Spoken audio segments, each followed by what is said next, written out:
I anticipate this being a wide-ranging and free-flowing conversation, but the topic has never been more specific and more pinpoint. We're talking about resiliency. Um, we're talking about, tenacity, the quality of being, having an enduring spirit, someone that does not capitulate easily, um, or is able to withstand trial, adversity, difficulty. When you hear endurance as it relates to character, what are some of your initial impressions? Yeah. Bismillah, Bismillah, alhamdulillah, wassalatu wassalam ala rasulillah. Well, thank you firstly for having me here with you tonight, mashallah. It's always good to share space with you. MashaAllah. I'm grateful so much for the work that Alim does. We need Alim to come back to New York as well, inshallah. Man, we need to get back to New York, man. We need to Yeah, get back to New York. yeah, we need it, especially right now. But Mm. I think within the framework here, identifying these terms more succinctly is going to be really important because so many people in the world right now are carrying such heaviness with them. And principally, we're taught that we can understand what something is by knowing what it's not. And right now, if somebody is in a place where they're feeling heavy, they're feeling, confused, they're feeling the way someone should feel with the difficulties we see in Gaza, we see in Sudan, we see in the Congo, we know what the Rohingya are going through, the Uyghurs. We could have an entire list of Hmm. just realities that inculcate this sense of deep grief and just real overwhelmingness. I wouldn't say that those feelings denote an absence of resilience. Hmm. These things can coexist. And we're talking about endurance, the recognition of how it relates to character fundamentally is that one is in a place where they can endure and still have normal human reactions to those realities that evoke our emotional selves in a way that isn't a sign of a weakness of faith or an absence of real patience and resolve in what the divine has decreed for us.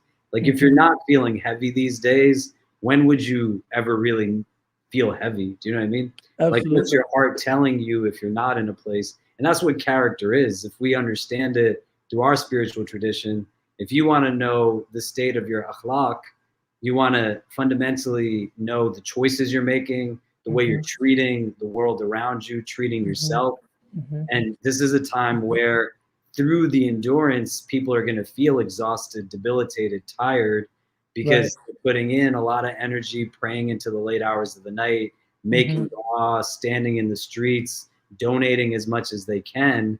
And the consequence of resilience is going to be the need to understand how do we replenish as we go forward. But it Hmm. doesn't mean the tiredness or the exhaustion is a sign that we're lacking resilience. Do you know what I mean? Does that make I sense? do. No, I do. I think some people hear the term resilience and may be related to being unemotional or being stoic or losing one's sensitivity or someone that appears unaffected, unbothered, unmoved. I would even go as far as to say uh, those things would negate the sunnah of the Prophet Muhammad sallallahu alaihi wasallam. He was never unmoved. He was never unbothered. He was never stoic. He was never unaffected by his own trials, tribulations, nor those of people around him. So yeah, I think it is important to be precise because these are terms that are deployed, and if we don't define them, maybe someone is thinking because this is a time that I feel a lot of heaviness and a deep melancholy. A word that people don't use as frequently as they used to. But because I feel a deep melancholy, does this mean I'm not resilient? Does this mean that my spirit lacks endurance? No, quite the reverse. I would say that these things mean that you are, embracing the fullness of the human experience and very much in tune and in touch with that aspect of who we are, that ability and that capacity, to feel, to mourn, to be sad, to cry, Mm-hmm. to be rueful. These are things that our Islamic, faith practice certainly embraces as prophetic states. The Prophet ﷺ was once recorded as saying, "If you knew what I knew," speaking to the Sahaba, "you would laugh little and cry much." So he embraced, profuse weeping as a part of his prophetic reality, and explained to the companions that because the world does not present itself to you with the same heaviness, this is why you can laugh and engage in mirth and play, and because you're not feeling, not as deeply as I'm feeling. So that's certainly a part of who we are. I guess my question would be, what then does it mean to be resilient? If we embrace that range of emotion, what does resilience mean? I'd say there'd be two facets to it, right? One is your capacity to endure, as you're saying, Mm-hmm. but also the capacity to be in a place where you adapt or you recover Mm-hmm. from what it is that you're experiencing for the first time. Because, you know, the framework of the self that we have is not limited to a physical body, but the understanding of the presence of the spiritual heart, the qalb, the ruh, the soul, the nafs, the lower self, the ego, irada, sheer will and determination, the aql, intellectual capacity. Within you is also all of your feelings, all of your memories, everything that you've experienced consciously or unconsciously. Mm-hmm. If you've never felt something before Mm-hmm. in your life, all of those things that make you up, they're synthesizing the consumption of this. Mm-hmm. So endurance isn't just about my ability as it keeps piling on, but understanding the recovery time that's necessary to adapt when I'm going through it either at an onslaught level like I've never before, or I'm for the first time experiencing it and I have to take a step back to say, what is this thing? Right. And Yeah. so if you were to think about somebody who is a vegetarian their whole life, they've never eaten meat. And after 30, 40 years, somebody makes them eat a piece of meat, they're going to literally just vomit it because their body can't produce the enzymes to break it down. It's not Mm-hmm. something that their physical being can really tolerate. If you Mm-hmm. take in new emotions that you've never experienced before, I've never felt the loss of a loved one before. I've never had to experience, trauma from like conflict before. My family's refugees right now. I have Mm-hmm. students who every day are saying, I'm trying to get my loved ones out of Sudan. I'm trying to get my loved ones out of Rafah. I'm trying to get my loved ones Mm-hmm. from here to here. Mm-hmm. They can't also have in the back of their mind that their resilience is that right in the moment, you know instinctively what to do. But part Mm-hmm. of the resilience is you have to give your entire being the ability to synthesize what you've consumed now for the first time and then figure out how it is you move forward. The recovery time of the Prophet ﷺ is remarkable, right? Like when he goes to Taif and Aisha radiallahu ta'ala anha asks, was there anything more severe, like difficult than Uhud? And the Prophet ﷺ says Taif was like the hardest day in his life. And he Mm-hmm. leaves from the city, beaten, abused, mistreated. Mm-hmm. And he's now in a place where he turns so vulnerably to the divine, asking if Allah has forsaken him. When the Mm-hmm. angel presents himself, if you command me to, I will crush these people, the angel of the mountains. The prophet's recovery time is instinctive, right? He is Mm-hmm. a mercy for the world. No, let them be. Perhaps the generations that come after, they'll understand. His resilience in that moment is something that enables him to overcome it with a Mm-hmm. certain expediency that's our aspiration. But no one's going to fault him in that moment of being like, what is happening right now? Like, why is this going in the direction that it's going in? So No, that dua, that is one of the most vulnerable, one of the most that dua of the Prophet ﷺ at Ta'if, he exposes great vulnerability. But it's also, at least my read of the dua, there is some tahayyur in it. There's some confusion in it. Ila man takiluni, who will you entrust my affair to? Ila aduwin yujahimuni, to an enemy that will mistreat me. Like there is some raw emotion there, right? But the recovery time, as you beautifully termed it, is the remarkable aspect. In lam taghdab alayya fala ubali. If you're not angry with me, then I can endure. But you do, it isn't a dua where he's just proclaiming the majesty and the greatness of God. There is this, what is happening, man? It's like qillat hilati wa hawani ala nas. Like I am treated as a thing of no consequence. And I've come to the end of my own devices. This is it. I don't have anything. And he actually says in that dua that whatever you decree, I accept. But your facilitation, your mercy, your ease is more accommodating, right? So you hear that dua is very raw. I think people have sanitized it in a way that there can be no frustration, there can be no confusion, there can be no questioning, kind of an active probing of what God is doing in his life, because somehow we think that those things would detract from his faith. Yeah. No, I actually hear those things as honest human emotion. Man, what is this? I've been given this mission, and now I'm being treated as a thing of no consequence. I've completely come to the end of my own devices. I'm being chased. I'm being harassed. I'm being assaulted. I just don't know what's happening right now. And when go ahead. No. So we have to allow for that that momentary frustration, that momentary befuddlement, if you will. Just one hasn't lost faith, but sometimes it's hard to see those narrative links, right? It's hard to see, what's happening in the moment.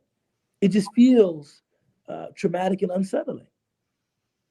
Yeah, and people get to a place where they then start to conflate this with their imam, right? That somehow I'm in a place where my faith is not strong, right? I sit down with people who are survivors of abuse constantly, people who have, been in conflict zones, have been in the aftermath of natural disasters, like days after these things are happening. And it's remarkable to see the commitment that people still have to living with resilience, right? They're withstanding the difficulty. They're going through the difficulty.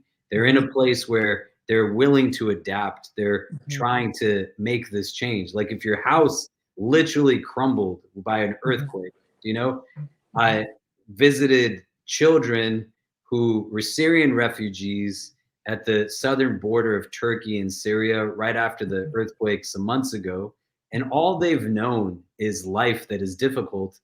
They, said to me, we left from a place where airstrikes brought our homes down, and now like earthquakes are bringing our homes down. Right? And they're still in a place where they're praying their prayers. They're still smiling.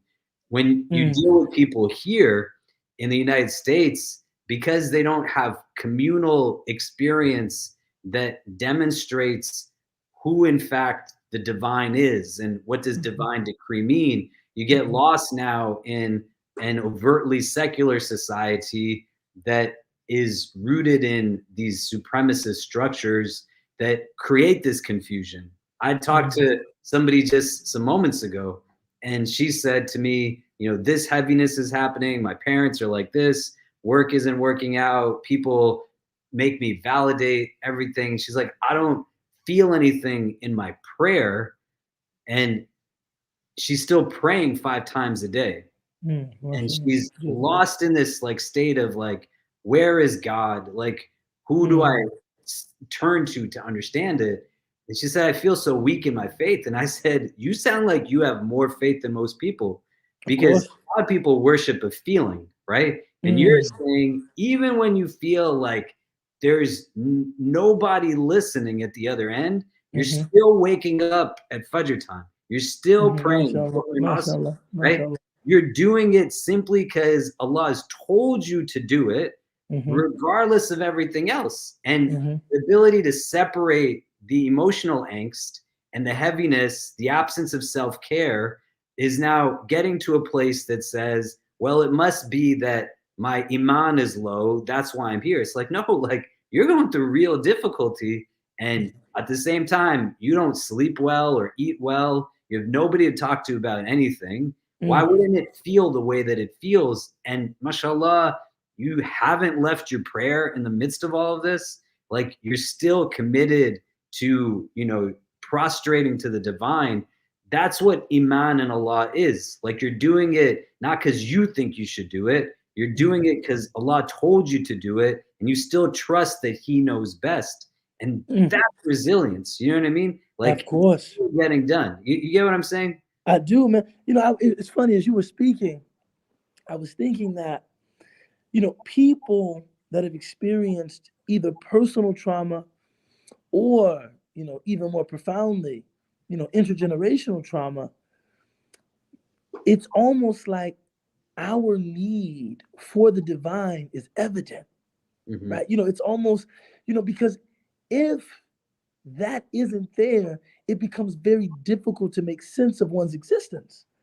You know, I was talking with someone about film, and I said, you know, isn't it interesting that the vast majority of movies have happy endings, right? Very few films end tragically. Some do, but very few films end tragically. And I was questioning, just kind of asking an open question: why do you think that is? Why do you think most movies have happy endings?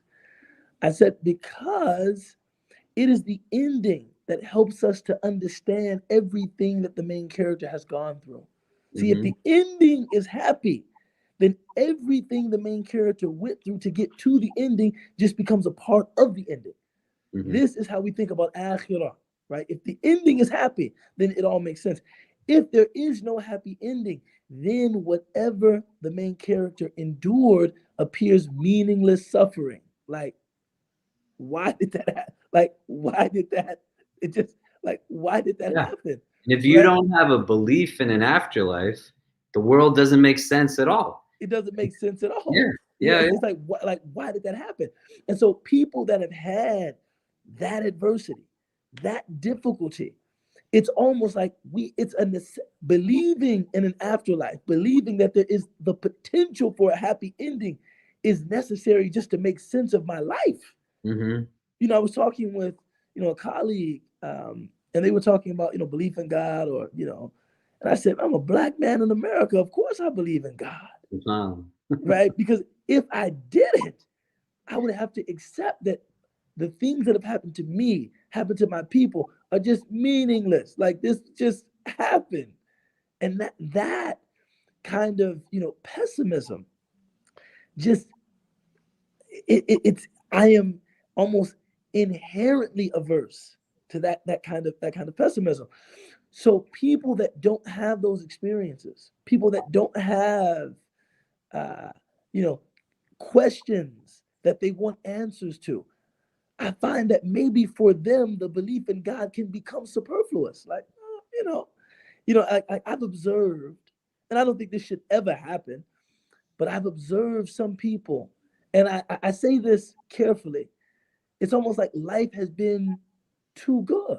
life has been too comfortable. Life has been too predictable to even admit the need of God and that denouement, that ending. It's like everything always works out, Yeah. right? So that's one of the blessings in adversity, that we actually don't feel that everything in the dunya always works out, right? No, some things in the dunya leave questions that can only be answered on Yom Qiyamah. And when it goes back to the character component that you're talking about in the beginning, Mm-hmm. at the very least, if I know what it's like to go through adversity, I can connect to you now on a very human level that Mm-hmm. informs my etiquette, my adab, my akhlaq, and recognizes like everybody's got some kind of crap going on in their life. You know, Mm. everybody's carrying some kind of heaviness. I went through this and I realized what it's like to be alone. I went through this and I realized what it's like to not have people who understand me or get me, what it's like to feel as if no one understands. So I'm going to be that much more acquainted to recognizing where someone else comes from. And when you read the prophetic biography and you read it through a very human lens, right? It's a deep appeal. You know, I was born in a Muslim family, but in my teens, I was trying to figure out what religion means. And I looked at a lot of different spiritual systems, religious systems. And one of the things that was so beautiful about the many beautiful things of the Prophet ﷺ was just his humanness, you know, Absolutely. and Mm-hmm. everything that he endured as a human, that Mm-hmm. if you see how it contributes to his kindness, his compassion, his love, his mercy, you can't go through things like that and weather them without then being able to have a strong sense of empathy for somebody else and to Absolutely. recognize how you build resilience with them by being a means of support for them, right? Like when you carry your heaviness, it will make you feel as if you're just kind of stuck and paralyzed. But Mm-hmm. when I carry your heaviness, it's a means for you to lighten your load, and me carrying it doesn't now make me heavy. It also makes me lighter. It helps Mm-hmm. me to move forward in a way where I'm building a bond. I'm in a place where there's a connection inwardly, and we're able to then take on that challenge a little bit. And he does this for so many people of his community and continues to do it for so many people Mm-hmm. 14 centuries later. But he endured all of it, and he's going to now know what it's like for someone on the other end that's kind of Mm-hmm. struggling. They're on their wits' end. They're experiencing it. And that's like the mark of resilience, right? That you're in this place that says it's going to get better. We know like something is going to come that is going to help us get through these things, right? And Mm-hmm. it's a Mm-hmm. beautiful part of the Prophet alayhi salam, I would say. Alayhi salatu wassalam. No, mashallah, man. I wanted to ask you. Many social commentators have mentioned that we're living in a time where more people are complaining of anxiety and depression than maybe any other time in the history of our species. Now, of course, I mean, one must account for maybe these things weren't diagnosed with the same regularity as they are now, but that is still a staggering, you know, um, you know, contention that people are more anxiety ridden, people are more depressed now than maybe at any other time in human history. What have you seen in terms of whether or not that's a true assessment? What do you think some of the causes of this increased, anxiety and depression are? And what means have you taken as a chaplain to give people some resources to help them deal with, some of these emotions? I mean, I think a lot of what we can attribute to this too is going to have complexity to it. Some can be individuals like socialization. You know, they grew up in a home that was abusive, broken, and it impacts core belief structures that are now negative in their frame. I'm not worthy of love. I'm not worthy of success, right? Because parents yell more, scream more. They put adult emotions into children's hearts that they're not built to carry that. You could also attribute it to like the technology that people inherit generationally that contributes now to other challenges developmentally that render anxiety, depression in the ways that we see them. I would say like two different things. One, I think the communal support systems are not necessarily in place. You know, there's I forget the guy's name, but a well-known mental health specialist. He visited a village in Vietnam, and when he was there, there was a gentleman who was working in rice paddies that he tripped a mine that was from the Vietnam War, and it resulted in him losing his legs, and he had to have prosthetics now. And so you can think about the traumatic experience of going through an explosion like that, but also he's an amputee, and prosthetics, they don't do well in water. So a rice paddy is submerged in water, and he's got to work. He's working in a village at a rice paddy, and the damage to the prosthetics, as well as the just going back to the site of the explosion again and again, it's going to have a lot of adverse effects. And so they're telling the psychiatrist, the villagers, about this person, and he's talking to them about antidepressants and other things, medications. And the villagers say to him, "Oh, we gave him that." And the psychiatrist says, "I am in shock. Like, how would these people have access to these medicines?" So they said, "Do you want us to show you?"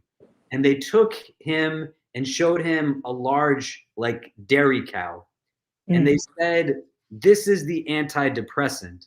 That as a community, they knew what would cause this man problems. So they came together, pooled their money to buy him a cow that would produce milk, that he had a different source of income, that wouldn't then have him go to the rice paddy, relive the trauma, have the prosthetics like get damaged, and he still could sustain support for his family, his children, his wife. Oh man, and so they said to the psychiatrist, "This is what you mean, right? This is what we give to help him overcome it." And he's in this place where he's like, they understand communal support, you know, in our tradition. So what it means to be a brother or sister to somebody. The Prophet ﷺ knows who's in need in his community. And we don't necessarily have that connection. You stand side by side with people and you got to say salams to them, like learn their names, learn their stories, learn their experiences, be in a place where you're attuned to the realities of the people who live in your locale, your neighborhoods. Islam isn't meant to be a gentrifying force. It's meant to be a revitalizing force. And how can you revitalize if you don't fundamentally know what the people are going through? And then you have individuals who have high rates of anxiety and high rates of depression. The other frame, I would say, right? Like, you know better than I, Surah Yunus, there's the verse, Ala inna awliya Allahi la khawfun alayhim wa la hum yahzanun, right? That the close friends of Allah, they have no khawf and no huzn, right? And what is huzn? Mufassirin say when you experience the loss of something you love, right? This is huzn, you know, so your huzn is going to have you get stuck in like the past, a grief that you can't overcome. Khawf, fear and anxiety of what's ahead. It anchors you to a future that hasn't taken place. And the awliya of Allah, Surah Yunus is saying, they don't have these things because they're content with Allah's decree. You know, they're in a place where it gets heavy. They still say, Allah knows best. I know God's going to get us through it, right?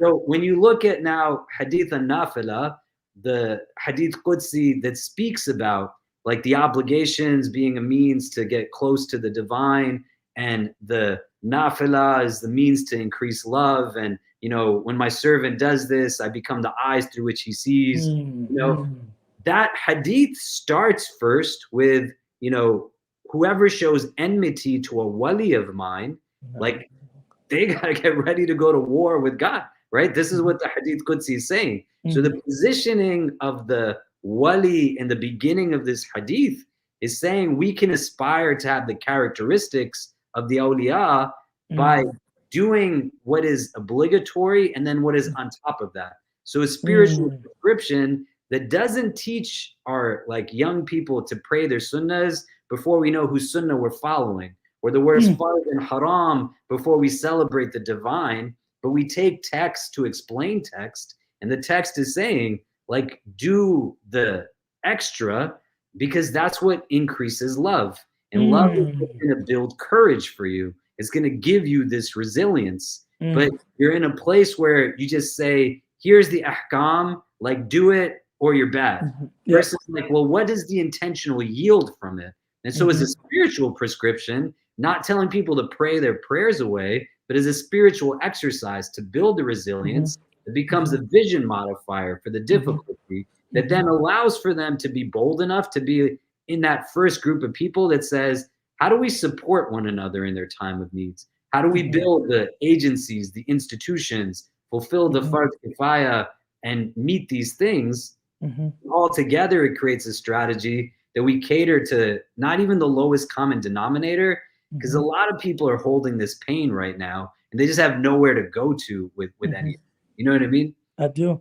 You know, it's interesting, man. I was speaking with a brother because you were talking about text, and he said, you know, that foundational text that I'm sure most of our viewers are familiar with. Inna Allaha ma'as sabirin. God is with those who are patient. And he said, if you think about that verse, patience is only necessitated by two circumstances.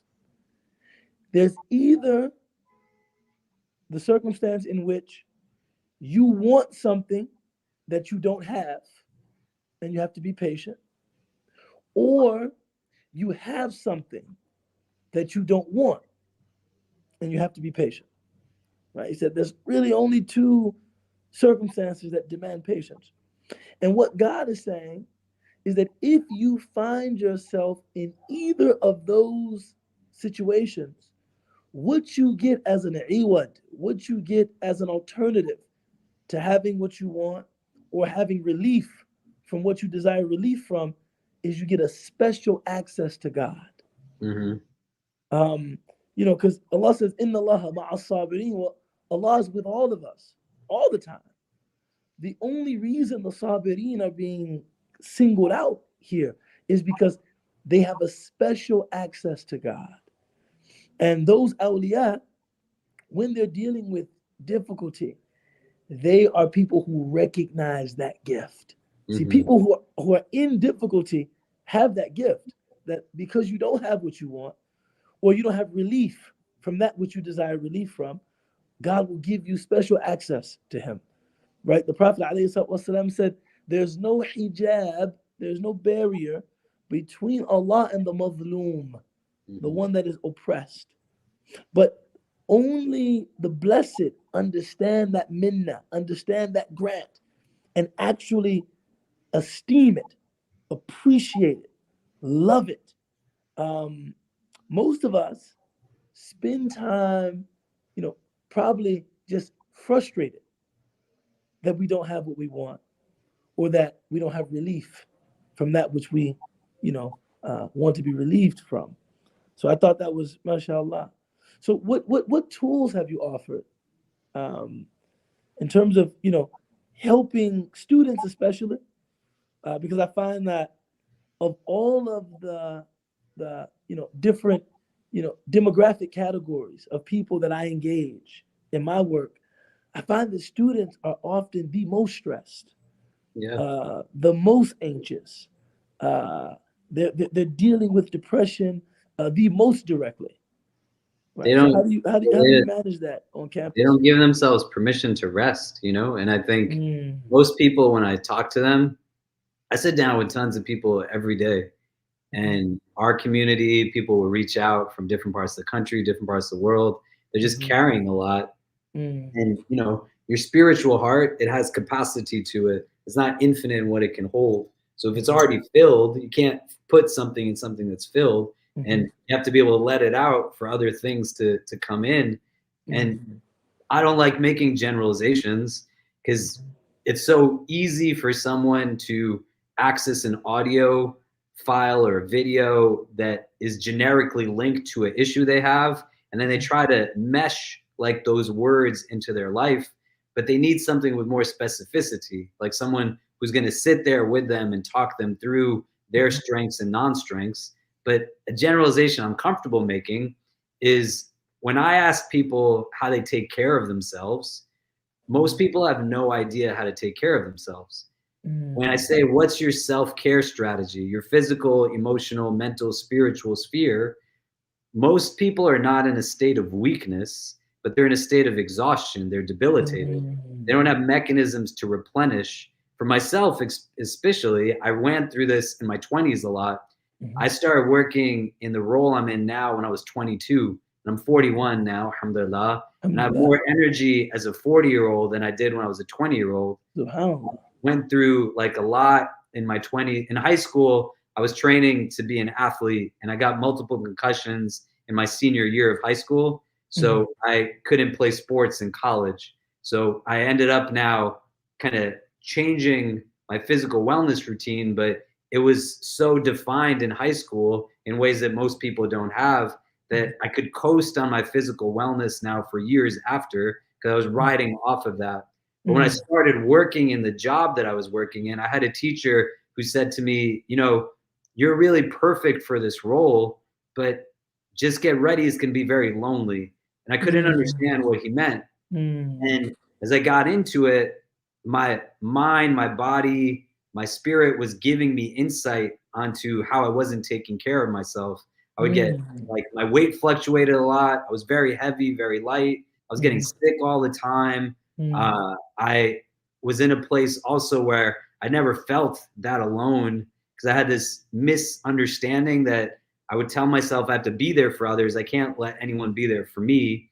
And when I got to my late 20s, I got an illness called shingles that typically elderly people get. If you ever had the chickenpox virus, it stays dormant in your system. When you get to a high level of stress and low point of immunity, it reactivates its blisters on a nerve track. And mine went from the middle of my torso all the way to my back. And when I went to the doctor, they said, get ready, it's going to hurt a lot. It's going to feel like someone's rubbing a hot iron on your body as they stab you again and again, because it lives in the nerve track. Even if your clothes move like this, your whole body erupts in flames. So I had to quarantine. I went to my parents' home, stayed in the bedroom I grew up in. And one night I got an email from a young girl at our school who was a Muslim girl. And she said earlier that day, her Muslim boyfriend was walking with her in their college building. He grabbed her by the straps of her book bag and threw her against a set of lockers.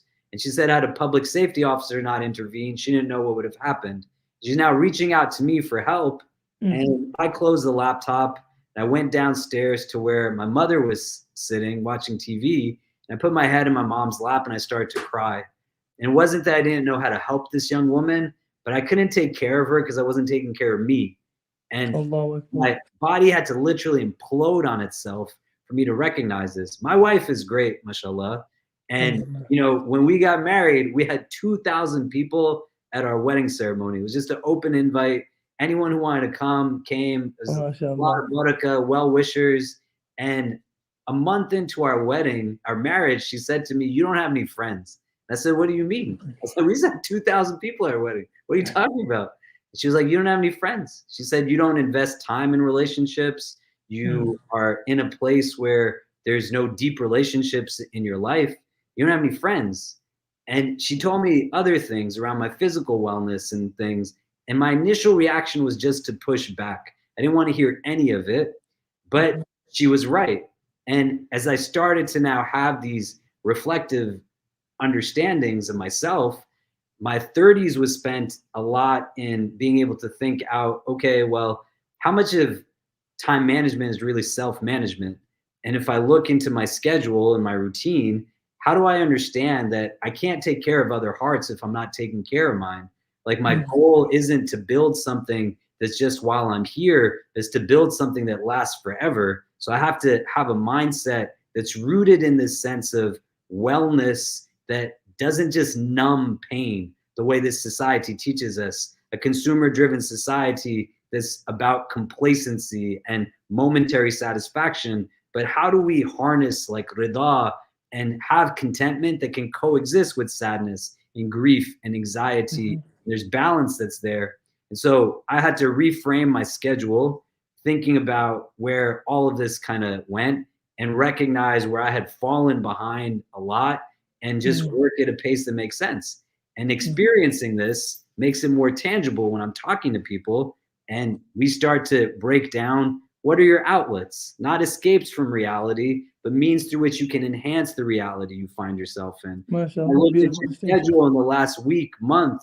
What part of your day shows me that your heart's important to you, that your spirit's important to you, that you are important to you? Like, why do you do it in this way? And just shifting routine slightly, creating micro habits, building some structure, it helps to now alleviate not the difficult realities from taking place, but creating that resilience that says when the challenge comes, I shift the paradigm and I can see it now through a prism of a replenished self and not one that's like running on empty to begin with, you know?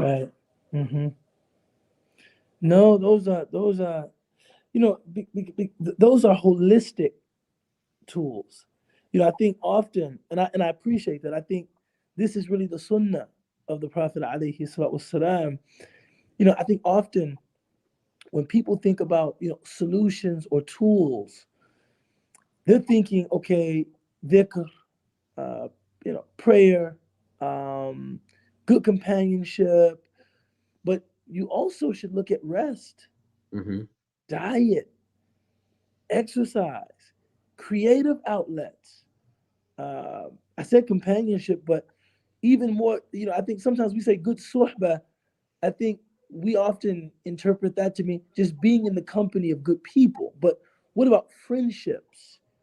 People that you are actually seen by, and knowing that there's something salubrious, something gratifying that comes out of just sitting with somebody with no pretense, right? I think, I was, as you were speaking, I was thinking about friendships and thinking that, many of us are engaged in the performance of a personality, right? Which, I think when you say performance, it sounds as though it connotes a certain artificiality, but I'm just talking about there is a pressure to enact certain ideals, and there just comes along with social relationships. To be in a place where some of that is relaxed, to be with someone with whom you feel completely at home, and you're not operating under those pretenses, man, that could have a great, effect on one's mental and emotional wellness. 100%. So that when you encounter that traumatic situation, when you encounter that adverse circumstance, you actually have something in the reserve. There's something in the register that you can use to countenance that reality, as opposed to being depleted, being empty, and then encountering that adverse circumstance.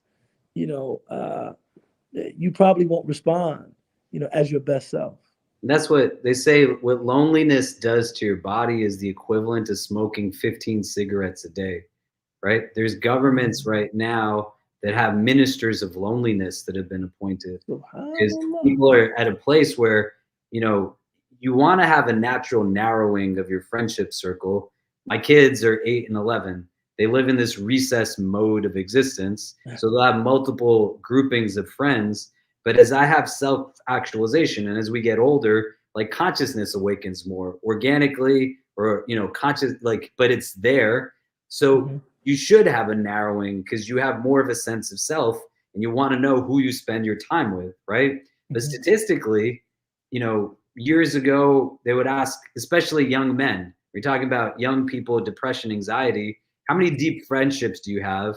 It was 5, and then some years later it was 3, and now it's 0. Like this is the main kind of majority answer. People don't have depth to their relationships, and that emotional aspect to it.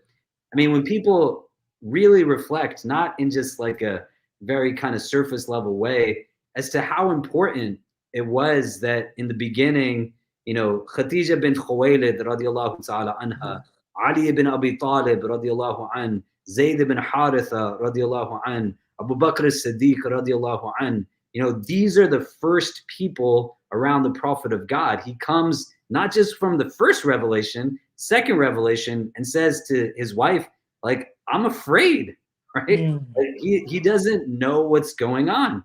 And at every major juncture, you see, Abu Bakr is telling people, Isra and Miraj, if my friend said it, it must be true. What do we think it does for the sense of self of the Prophet of God? At Taif, the angel is there. I have your, like, I'm here for you.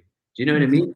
It's like a consistent theme in where the Prophet is at, alayhi salam, that these support mechanisms are there. So that suhbah is important, and you can attach it to like physical wellness, diet, etc. Because there's a hadith where the companions come to the Prophet of God and they say, Ya Rasulullah, we eat, but we don't feel full. And the Prophet says to them, perhaps you eat separately, right? Like you eat alone. And they say, yes. And he says, eat together and mention the name of Allah over what you're eating. It will put more blessing in it, right? But the whole notion is that you are finding, even in those moments, like an overlap that can enhance now how you take on tomorrow. Like if you and I go to hang out and we have a nice time and it replenishes us and rejuvenates us. Like we go to the miftah gatherings quite often is where we see each other, right? And my wife says to me, you know, why do you do so many things for these guys? And how do they do so much stuff all the time? And I'm like, I don't know. Like, I don't know what they're, you know, what they're thinking. I don't know either, but they're always doing something. Yeah, it's always. But I said to them, I was like, you know, when I leave from spending time with the Wahid brothers, I always feel like better inside. You know what I mean? Like it's always like a nice experience spending time with any of them. You know, and I gain something from that. Alhamdulillah. It's gonna give me an energy to take on a challenge from the next day differently because all of me is connected to the rest of me. Do you know? And so who I spend time with tonight will inform the vantage point I have on the challenge of tomorrow, right? Just like how I sleep and how I eat, but qualitatively, like who I'm doing these things with too. This is where the spiritual diets make sense, but bringing it into a recognition of a whole day, a whole week that says, why was I in a bad mood today? Like, why was it harder for me to like commit to this today? Or why was I a little more irritated today? It's not just like one variable. There's complexity. We're not difficult to understand, but there's multiple facets to us, right? And, you know, you could go to Jummah one day and things are really great. And you give a khutbah on like how Allah like loves all of us, right? And you go to Jummah after things are tough and you give a khutbah and it's like, you know, be ready for like standing in front of judgment. You know what I mean? You're influenced by things that transpired from the day before. And if you have no presence, this is what like whiteness does to the individual in control. The validation that we seek from the systems that are built to hold us down in the first place have us chasing after understandings of success that are not our scriptural understandings of success. And talk about that. Talk about that. It's like our consciousness, right? We're in a place where when we sit and reflect on what am I even chasing after, none of it even makes sense at the end of the day. It's not giving me contentment, you know, and we're blessed that Ramadan is coming. And now more so than ever, it's really important for Muslims to understand that it's not that we necessarily need more people of knowledge. We need a lot more people of taqwa. You know, we need a lot more people of wakefulness, that the fast produces that. The Quran, it yields that and is a guidance for the people who have this, that you are in a place where you're not running on default settings, like chasing after a dollar that's never going to give you enough satisfaction to begin with, or the approval of a system that was built to make you hate yourself in the first place, but you aspire towards a sense of self that has a recognition that these spaces weren't built for someone like me to begin with. I'm going to flock to those gatherings where I don't have to prove my existence to anyone. It's going to bring light inside and allow for me to walk in that way that the Quran says, right? وَإِبَادُ الرَّحْمَنِ الَّذِينَ يَمْشُونَ عَلَى الْأَرْضِ هَوْنًا. You know, they're in this place where there's dignity and grace and honor to their steps. But you can walk with that light because you're not confined to the pursuit of what these like systemic and structures of anti-blackness tell you your goodness is rooted in. Do you know? I do. That's you know much better than I do, right? It's like, and that's where like resilience comes in. Do you know? How do I withstand that test? The appeal of the facade versus the appeal of what is actual reality. You know, I don't want to be a child of this world. I want to be a child of the hereafter. You know what I mean? I want to be in a place where I don't buy into what is temporary. I understand I'm created, but I'm created for eternal existence. And then my conviction, my belief, my faith in something is what helps navigate me through these difficulties. Do you see what I mean? I do, man. I do. Bro, I want to open the floor. I imagine there's going to be a lot of really interesting inquiries. This is a topic that literally touches all of us. If someone claims not to be touched by just that heaviness, that being present and being alive entails, I would, you know, I would either seriously doubt what they're saying, or I would exhort them to get in touch with, you know, that prophetic sense of self that allows those feelings, that you know, embraces, you know, that melancholy. So I want to open the floor, and we'll also continue to converse through the questions. But if anybody now wants to send a question forward, post a question. Aisha, Hafidhahullah, may Allah preserve her, or Sabria, Hafidhahullah, may Allah preserve her, can post the question, and we can, you know, open it to the floor, inshallah. And if you hear the recitation in the background, it's because I'm at the masjid. If you need to go to pray too, you should go do it. I don't know if they're making Isha. Okay, so I'm gonna pray Isha, and I'm gonna come right back. But I'll let you take the questions, inshallah. Sure, sounds good. Yes. Okay.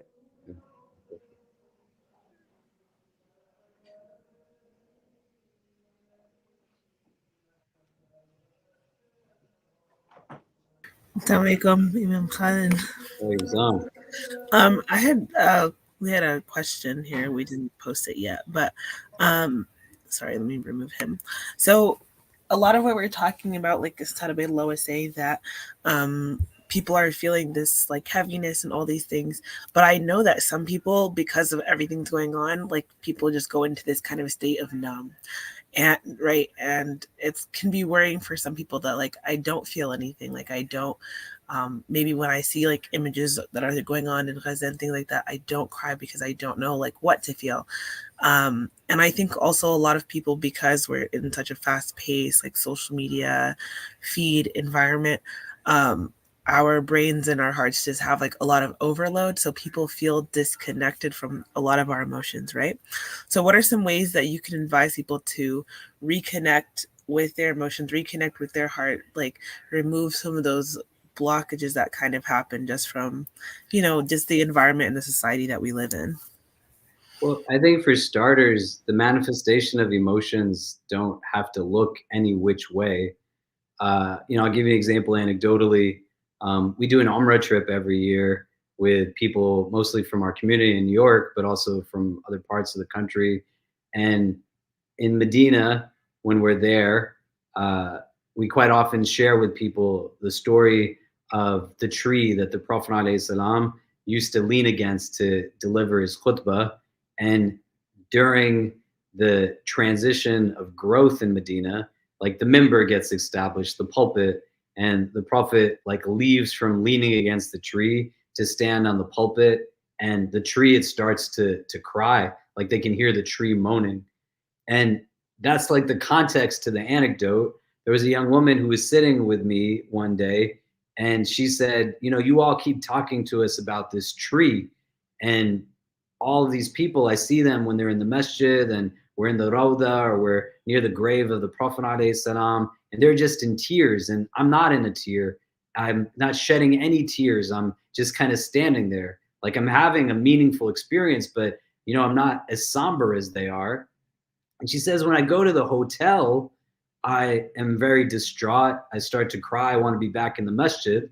But when I'm in the masjid and I'm close to the burial place of the Prophet, I'm not necessarily weeping in this way. And she said, what's wrong with me? Like, is there something going on? Why am I so numb to things? And I said to her, you sound more like the tree than anybody else, because the tree wasn't sad when the Prophet was close to it. The tree was sad when the Prophet was away from it. And you're not sad when you're close to the Prophet in that proximity physically, but when you're in the hotel, you're getting sad.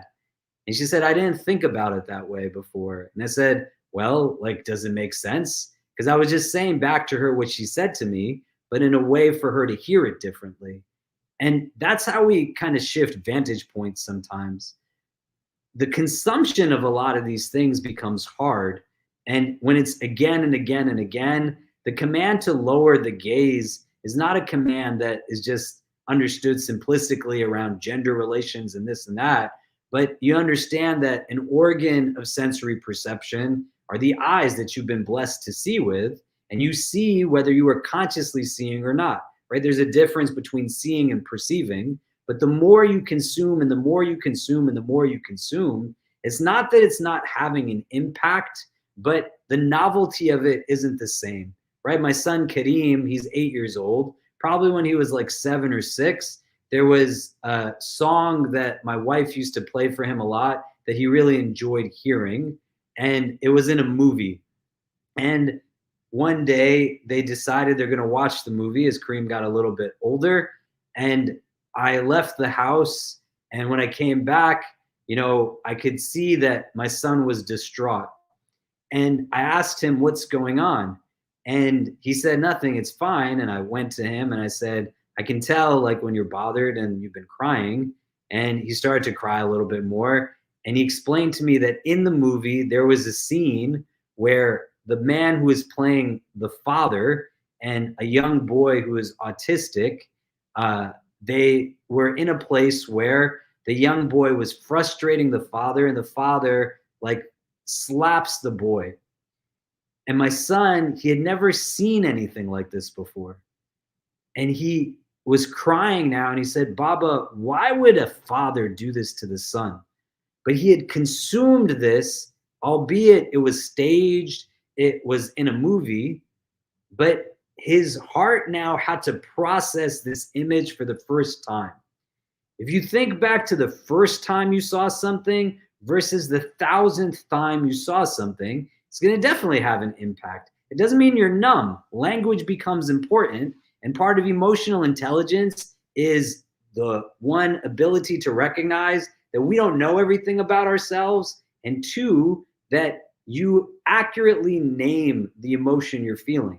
So if you tell yourself, I'm angry, I'm angry, I'm angry, but in reality you're really sad, then you're going to strategize for anger, and it's not going to work, not because you're not coming up with good answers, but the actual problem isn't what it is.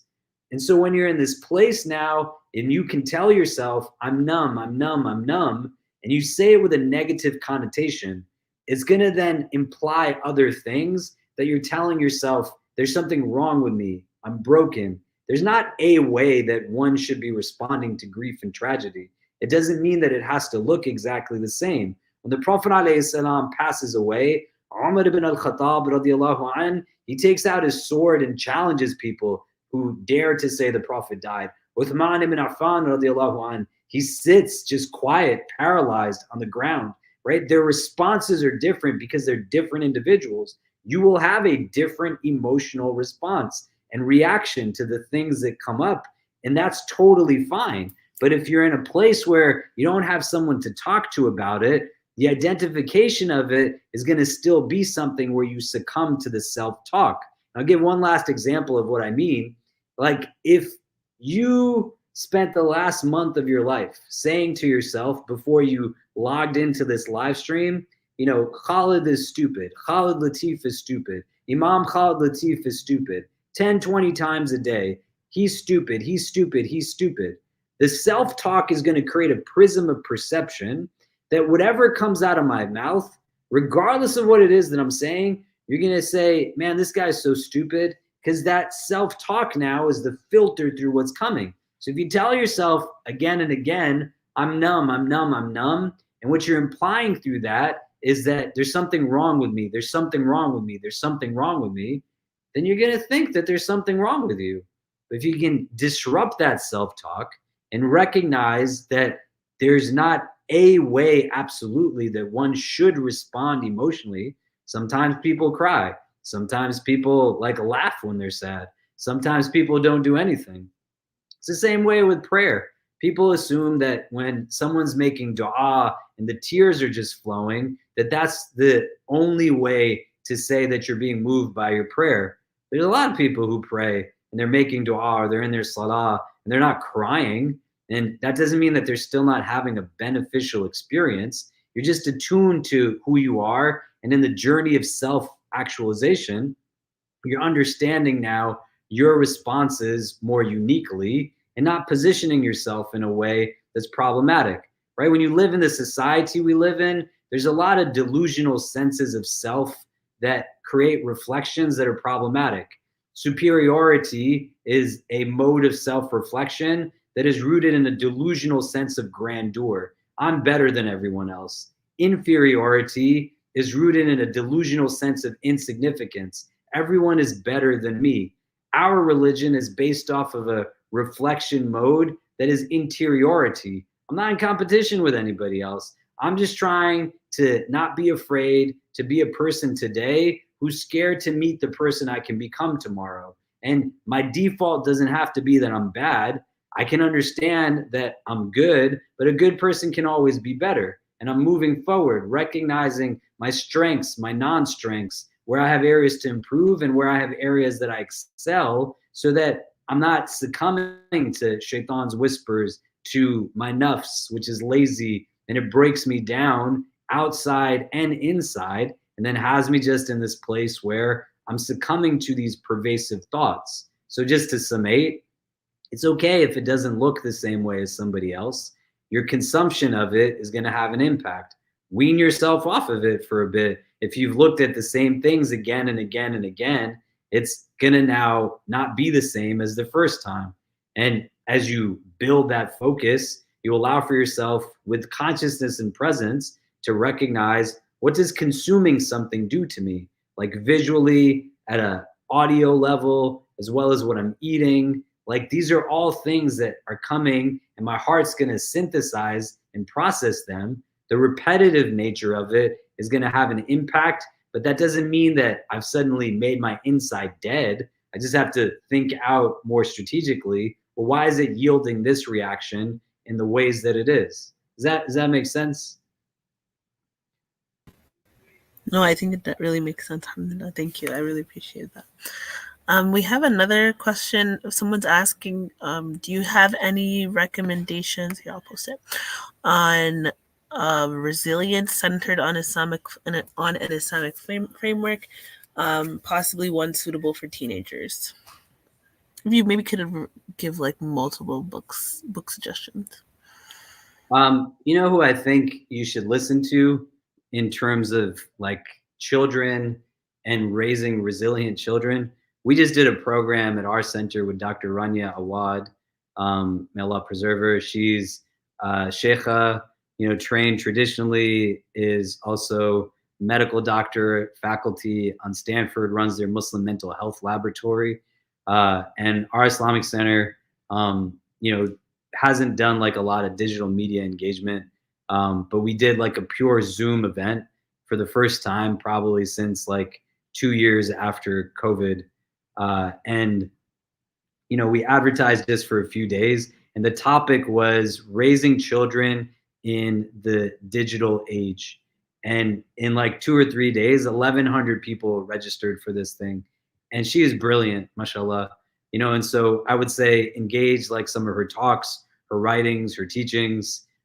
She has an organization called Maristan, and they do a lot of regular like online groups, programs that would help with a lot of this. And her insights as we were discussing children is really remarkable.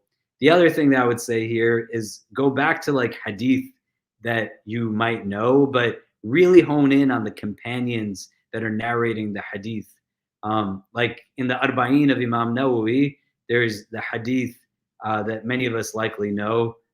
It's narrated by Nu'man ibn Bashir radiallahu an, and you know, in al-halal bayin wa in al-haram bayin, right? That indeed the halal is clear, it's unambiguous, and the haram is unambiguous.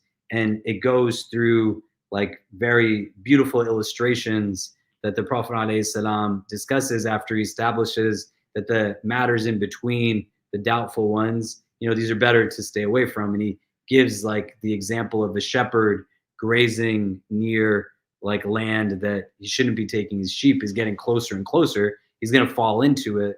And then that hadith ends, you know, very famously, ala wa inna fil jasadi mudghatan idha salahat salaha al-jasadu kullu wa idha fasadat fasada al-jasadu kullu ala wa hiya al-qalb, that indeed in the body there's a morsel of flesh. If it is good, the entire body is good. If it's not good, the entire body is not good. It's the heart. Nu'man ibn Bashir, who narrates this hadith, he's one of the first children born in Medina, right? Something that criticized like the people was that no children were being born like after they migrate. And Abu Bakr radiallahu anh, his grandson is the first one born. They're so elated that Abu Bakr radiallahu anh takes his grandson, has him out in public, and Nu'man ibn Bashir, the narrator of this hadith, is born 6 months after Abu Bakr's grandson, which means like in Medina, he's hearing this hadith now at a point where as a child, he has to be able to like understand and then also articulate it. And Medina is a 10-year period. So how old can he possibly be when he's experiencing this? Wow. And as a child, this is how the Prophet is speaking to him about like the halal and the haram, and utilizing the illustration of the shepherd and talking also about the nature of the heart, right? And when you don't isolate knowledge, you know, that's why we have people, Surat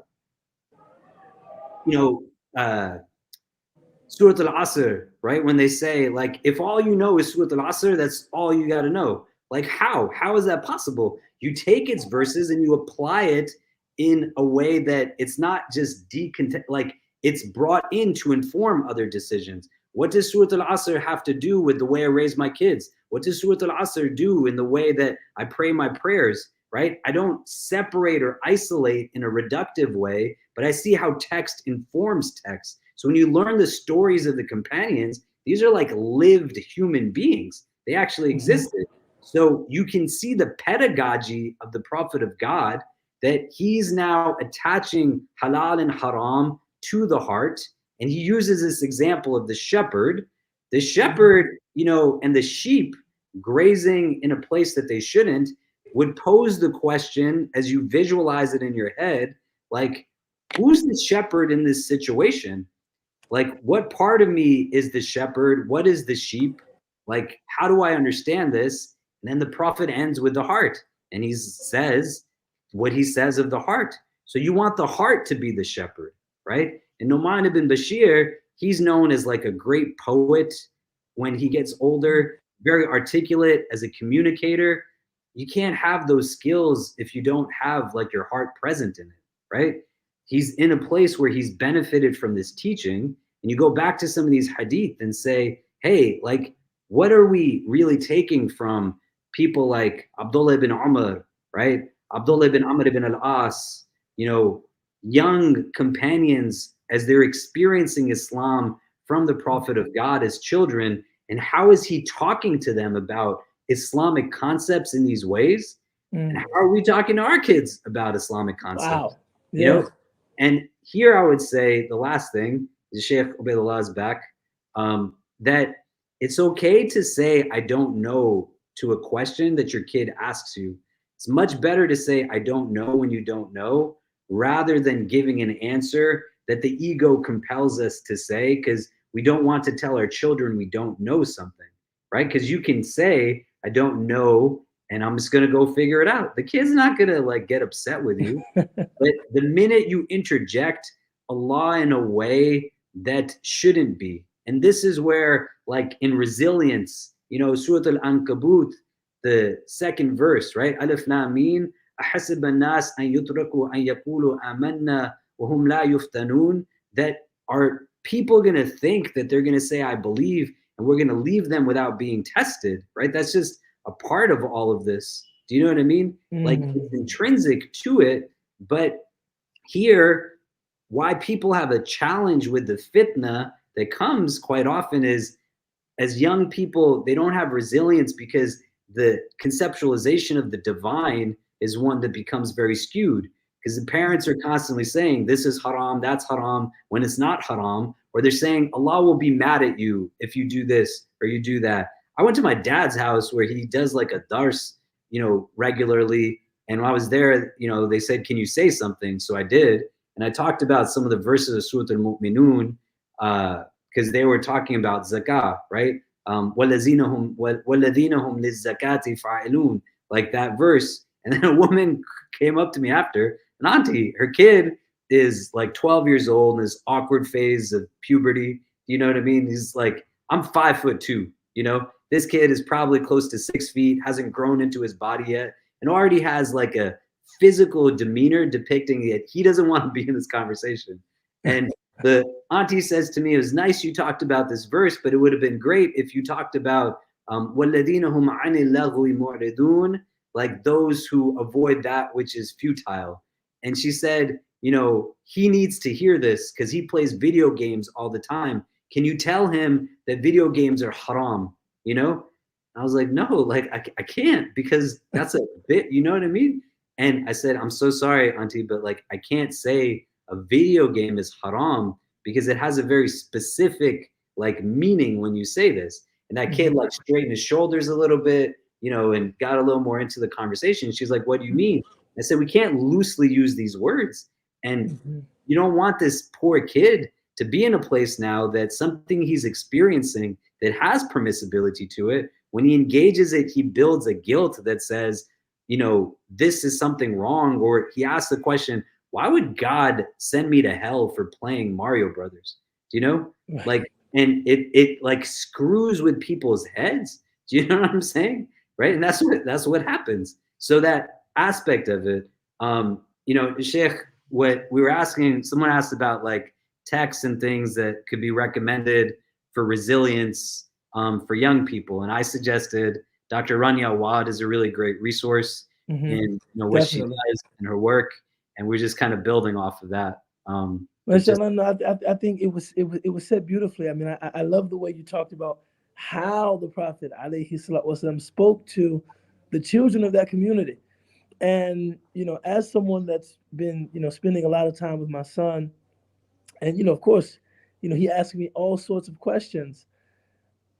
One of the pleasant surprises in our exchange is that I don't really have to talk. I mean, I have to make it make sense to him, but his capacity to understand very subtle and nuanced concepts, that was very pleasant surprise. Like, you know, sometimes I give direct citation of different ahadith, different verses of the Quran, and then with, you know, some explanation, and he's like, oh, okay, I get it. And, you know, some of what maybe I would burden myself thinking, okay, how do I explain this to a 9-year-old? And I'm thinking, okay, I have to create like a TikTok dance, and then it might not be as difficult as you think.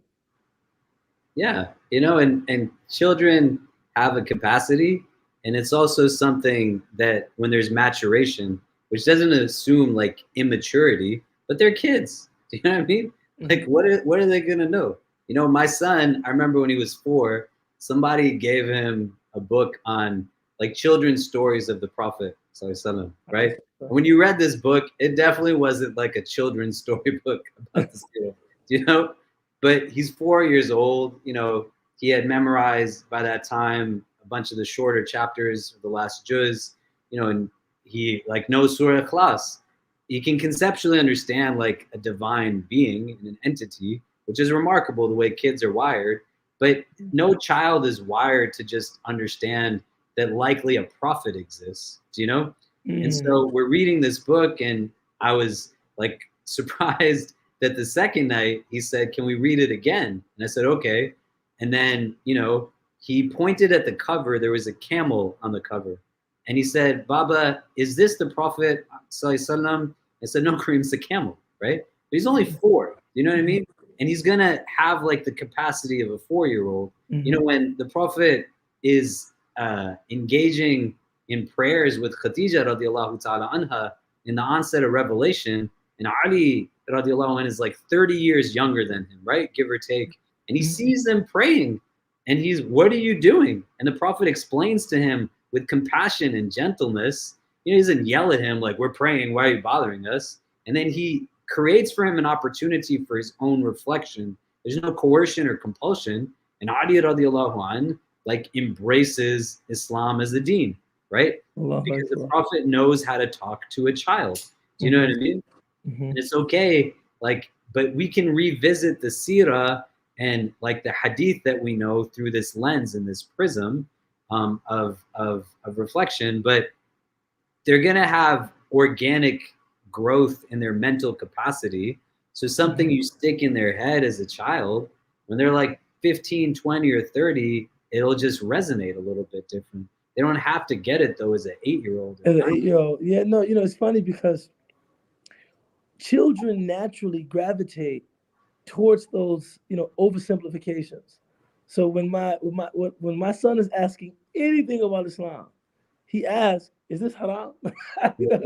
Is it haram to and for a while I felt very guilty, like, man, what kind of Islam am I practicing, man? That, you know, the only thing he asked me, "Is it haram to do this? Is it haram? Is it haram?" I'm thinking, what am I teaching? What am I doing? And then I realized for him, that is just a device. That is, you know, haram is something that as a 9-year-old, someone that is learning boundaries, learning rules, that is kind of the prism through which he understands God at that age, meaning God is the one that says you can do and you can't do, which is not a bad place to start. But I'm always shocked at his ability to take anything that is it haram for us to not throw our gum in the garbage, but throw it on the sidewalk. I said, well, yeah, I wouldn't think of it as that way, but it definitely would be better to dispose of it in the receptacle. but you know what you're teaching him, man, right? That's really important, is that there's a hukam for everything. Do you know? It doesn't have to be inundating, but he can fundamentally understand as he gets the language. Like, as I get older, hey, I should know what Sharia says about the job I'm going to enter into before I go into it, right? I should know about what like this religion says about me in this phase of life or that phase of life. So he's got language that he has, like haram, right? But what he's saying is like, what does the deen say about this thing? Do you know? And that's a beautiful scope to have on the world, mashallah. Mashallah, no, you've helped me see that through a different prism. So I wanna give you an opportunity. We have about 2 minutes before we wrap up, and I also, you know, thank you, Akhima, because I was actually prepared because you are, you know, our guest. I was prepared to stay through the whole interview, but when you extended the invitation, you know, if you need to pray, I do need to pray. Yeah. You know, Jazakallah khair. We have about 2 minutes. You know, any concluding ideas, any thoughts, anything that you're thinking about, anything that you are concerned about, anything you'd like to leave us with? I want to offer you that. Yeah, look, I mean, I think a couple of things. One, and these are just like a hodgepodge set of ideas. Right now is not the time to be putting any kind of dhulam in the world. You know, you see a lot of people who are living with heaviness. May Allah grant them ease. And we're carrying their heaviness. Be a little bit more proactive about putting light into the world. Don't gossip. Don't backbite. don't lie, don't cheat.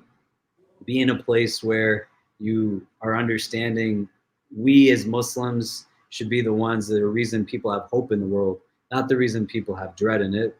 The second thing I would say is that the response that you have that you might kind of inaccurately label as like dejection or hopelessness, but you're really just sad. You know, it's indicative of your iman that you don't feel good when you see somebody else going through pain. The munafiqeen were the ones who could care less about the hardship people went through, right? They're described and identified in this way, that they're indifferent towards other people's struggles. If you are feeling somebody else's struggle and you are feeling their helplessness, this is an indication that your heart's awake, not a sign that your heart is not awake. And you want to then move forward with that. And then the third thing that I would say is that we have a lot more talent than we realize. We might be in a place where things are tough right now, but somebody conceptualized the idea of ALIM, for example, and then they move forward to execute upon it. So you want to sit with the people around you and not be afraid to be visionary in your leadership and think with the creativity that Allah endowed you with in the first place. We're going to get through what it is that we get through, and Allah is going to deal with everyone in His wisdom when we stand in front of Him. May He grant us ease and entrance into His Jannah without any judgment.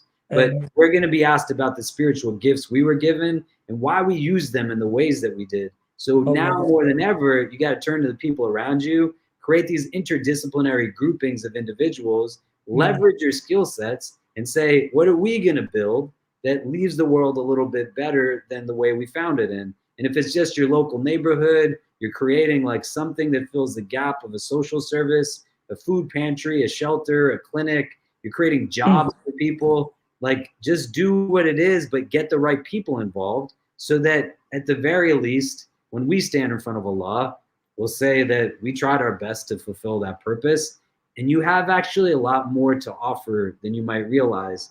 That doesn't have to be something that is just limited in the scope of me being the one that leads the prayers or leads the halakha.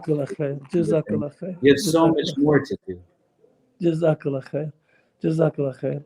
بسم الله الرحمن الرحيم والعصر إن الإنسان لفي خسر إلا الذين آمنوا وعملوا الصالحات وتواصوا بالحق وتواصوا بالصبر سبحان ربك رب العزة عما يصفون وسلام على المرسلين والحمد لله رب العالمين. Imam Khalid, thank you so much for being my guest this evening. I look forward to seeing you soon, and I look forward to conversing with you soon. May Allah bless you, elevate you, ennoble you, and your family, and everyone who benefits from you in the NYU community and abroad, inshallah. Barakallah fikum. Assalamu alaikum. I'll give you better than what you asked for me. Alaikum salam.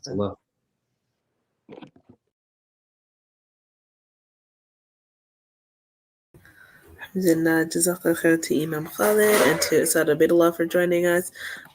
We thank you all for joining us as well. We just want to end with a few closing announcements. As we mentioned earlier, our book club, our ALIM book club, is next week. We are going over the Shama'il of the Prophet ﷺ, so the descriptions of the Prophet ﷺ, with Ustadh Ubaydullah. As we get ready for Ramadan and we prepare for the month of the Quran, we want to study more of the life of the walking Quran. So please do join us for that, inshallah. We also have a Ramadan iftar coming up on March 15th. So here's our flyer. The topic is fasting while feeding the mind and the soul. Please do get your tickets at alimprogram.org. Check out the event if you are in Michigan or if you want to travel to Michigan for this event. It'll be with Ustadh Ubaydullah Evans and Sheikh Adi, Suleiman Adi. We also have our next month's frames, which will be with the new board members. So alhamdulillah, ALIM has added some new board members. So inshallah, you'll get to meet them.